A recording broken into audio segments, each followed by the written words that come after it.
Café Anyway.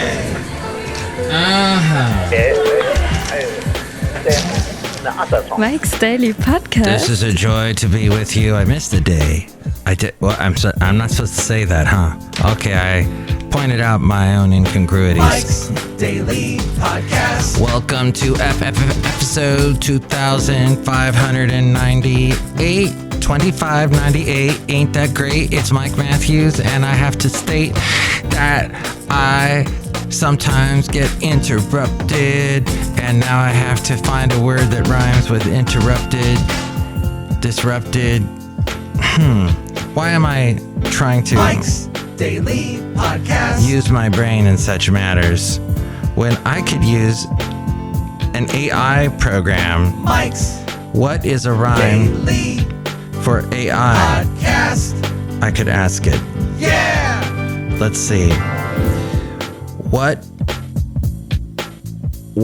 is a rhyme? Oh, it's not. The problem is, it's figuring out how to turn on the microphone to record your voice. Or you could type it if you're into typing with your thumbs. But then I got the big fat thumbs. So no thank you. What is a rhyme for the word interrupted? I guess I could also ask it, what's Searching for rhyme for the word interrupted. not synonym. Let's see what it says. There are a few words that rhyme with interrupted, depending on how strict you are with the rhyme scheme. According to And, some perfect rhymes are corrupted, disrupted, and erupted. Some near rhymes are encrusted, thudded, and underfunded. What? Some words that almost rhyme are abducted, deducted, and obstructed. I hope this helps you with your poetry or songwriting. No, you're stupid. Let me tell her that. You're stupid. Let's see what she says.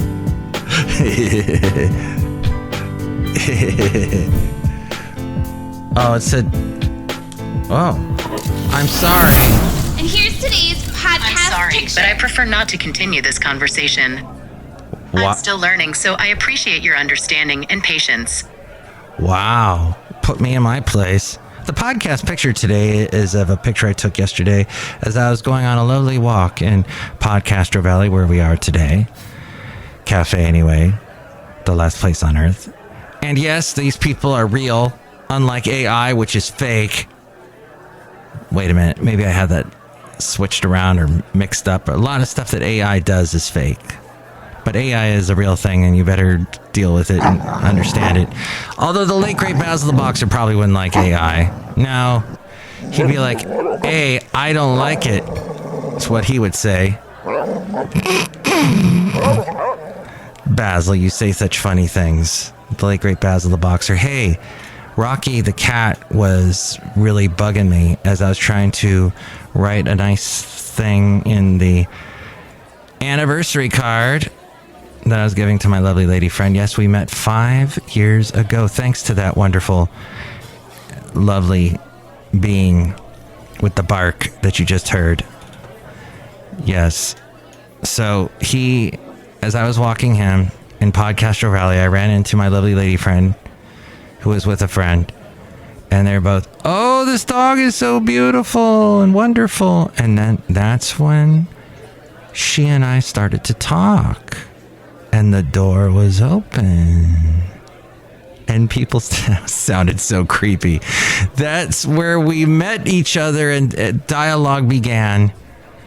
And here we are today, still together. That's great. If you're listening on the 27th, well, technically, I guess it is the 27th today. If you're listening to this after the fact, then let me tell you that you missed National Take Our Daughters and Sons to Work Day. This day did not exist when I was a kid, but I know a lot of people do it. Bring their daughters and kids, their sons. You know, I remember the reason why I would go with my mom to work is because she couldn't find anyone to watch me. And I was like, hey, just kind of lay low. Don't make a lot of noise so the boss doesn't know. But the boss was actually really cool, so he and I got along great. And he put me to work. He was an artist that made sculptures. He mass-produced sculptures. So he'd be, hey, Mike, why don't you go help the helpers in the back put these things together? So the nice guys in the back would tell me how to do certain things and not, whatever you do, don't put your hand in the acid. Yes, they had big, huge containers of acid because they had to use it in this etching process to make these sculptures. Wall art. If you ever watched any kind of retro mid-century type show like Mad Men, there's often wall art on the wall. Or perhaps if your great-grandmother's still alive, there's wall art on her wall probably. And that's what he made, was that kind of art. So I would help in the creation of that, sort of. And then I used to love the styrofoam, the stuff that when you pack in something, the little styrofoam confetti, whatever they call it, the noodles, the thing. Oh, I thought that was the greatest thing. And they had a conveyor belt that wasn't mechanical, it just was a bunch of rollers, but you could get on a piece of cardboard and slide down it like a bobsled. Oh, so in honor of my mom, and it is coming up on Mother's Day, my late mom, one of the things she and I used to love to do was eat prime rib. And there's a place in Florida called Martin's. It's near Daytona Beach. Oh my gosh, that was amazing. So, and in honor of what I just did, tell a story, it is National Tell a Story Day. So, hopefully. And what's National Poem in Your Pocket Day? That's an interesting concept, to have a poem in your pocket. If you don't like it, you shouldn't knock it. Microsoft, I don't know if you know this or not, and I only know this because I produce the business podcast for Rob Black and Your Money. And Rob Black wrote this, and apparently it is earnings season. So all these big companies are announcing how much money they made, how they're doing, how much they earned. As we go outside of Café Anyway, we bring you Mike's Daily Podcast, somewhere in Podcastro Valley. Anyway. The last place on earth. Magnification. So stocks had a little bit of help, led by the NASDAQ, as investors started to digest the big tech earnings bonanza that kicked off this week. Yes, apparently this was the cause of the bonanza. Microsoft and Alphabet. I just used a little bit of Microsoft's technology there with the ChatGPT and Bing, and you get points when you use Bing. So that's why I like it. I know it takes forever to get the points. So that's my slug, but my plug is that it exists. Tech giants Microsoft and Alphabet both reported better than expected earnings and revenue for the most recent quarter, and they both announced AI in the most recent quarter. Microsoft rallied with more than 7%, with growing strength in its AI and cloud businesses. Yes, they have cloud businesses. Perhaps your business works with their cloud business arm and pay money, big bucks for it. Gold is doing well, which I have heard after working at a business talk station for almost 8 years now. I have found that when gold goes up, that's not a good sign. That means everything else is falling apart and people are rushing for the essence, for the real thing, the stuff that their prospector up in the mountains went and got and pulled out of the ground. And look at what I got. They found gold in them hills. Sorry, that's the only character voice I will do on today's podcast. What took over me? So gold edged back above $2,000 an ounce. Yes, an ounce, tiny little ounce worth $2,000. As the U.S. debt ceiling debacle continues, and there's a lot of worry about the U.S. debt ceiling, about raising it, and in regional bank issues. There was, is it First Bank that had all the issues this week? First Republic, I think, is what had been having issues. So, which, yes, and that coupled with our other bank issues we had earlier this year with the Silicon Valley Bank, the First Republic Bank. And Barbie, you know how they have every year they try and come out with something like more realistic Barbie, because if Barbie was real, it'd be like this weird alien creature that'd be 8 feet tall. So they tried to be more natural Barbie.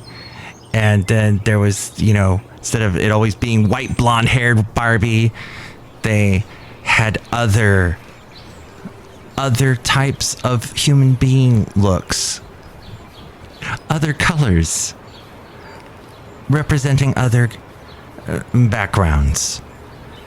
And that's wonderful because Barbie seems to be a bellwether, a harbinger of where our culture is going.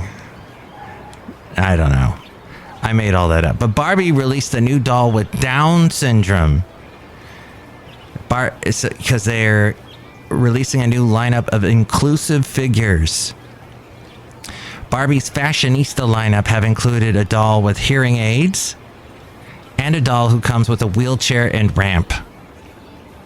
Now, to those of us who are over 50 and over the hill or whatever you want to say, some of that might sound, oh, what a shock. But the fact of the matter is these kids got to know about the real world.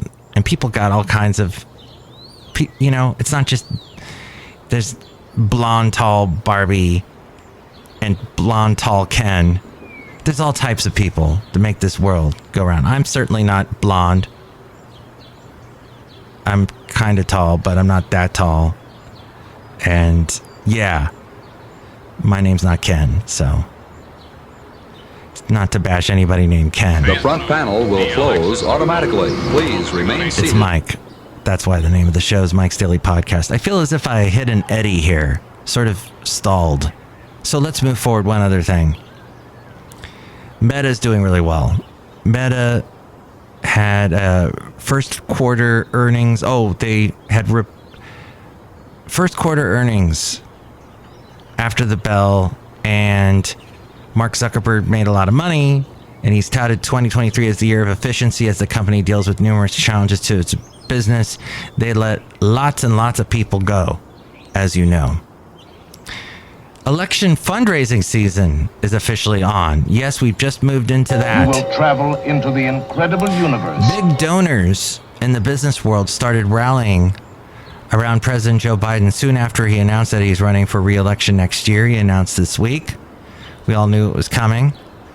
This is going to be a gigantic year of fundraising, likely going to smash the numbers that happened in 2020 for that presidential campaign. Biden raised, let's see how much he raised. My computer may or may not have crashed just now, so it may take a second for me to find out how much he raised, but let me just tell you that Spotify is not going to raise their rates. That was another story I may or may not have said already on my podcast, but it got deleted because the dang thing froze on me. Frozen. Let it go. Let's see. He raised a bit more than $1 billion while Trump brought in $740 million. And Biden's campaign raised over $400 million from donors that gave under $200 during his last run for president. George Soros donated over $178 million during the 2022 midterm elections toward Democrats running up and down the ballot. So that's the one that the Republicans hate, George Soros. But the big winners in the election cycle will be local TV stations. They make a bunch of money from it. Also social media sites like Facebook, Twitter, Instagram.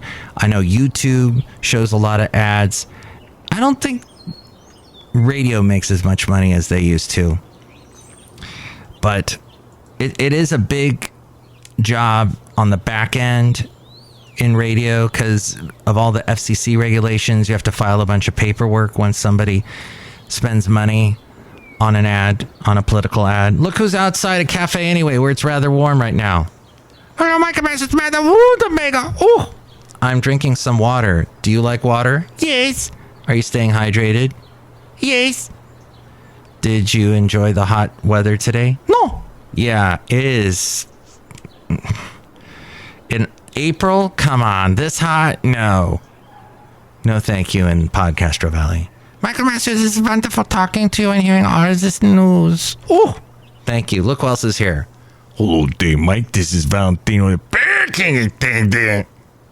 And it's Bison Bentley. Do you know that? Mike, we wanted to tell you that this is very informative stuff about the business world. Yeah, business. Do you know that? Excellent. You know, you guys, I hope you look so wonderful wearing your tank tops and your shorts. You look very comfortable in the hot weather. Yeah, and I got the little boot in the parking lot there. I got the boot. It's really, really cold in there. I got the AC going full blast. It's like a refrigerator there. Yeah, a walk-in refrigerator. Do you know that? And we got those little popsicles that you like, Mike, in the boot, in the parking lot there. Yeah, parking lot booth, the popsicles. Do you know that? Thanks, guys. Wow. We spent hours rehearsing that, and I think it came out great. Next show, it's going to be the wonderful Chely Shoehart, Floyd the Floorman, John Deere the engineer. Chime in about anything we covered today. You can call me at 510-228-4640 and more ways to reach me. It's A-Frame. Mike's Daily Podcast is written and produced and performed by Mike Matthews. His podcast is super easy to find. Download or listen to his show and read his blog at mikesdailypodcast.com. Email Mike now at mikesdailypodcast@gmail.com. See you tomorrow. Bye.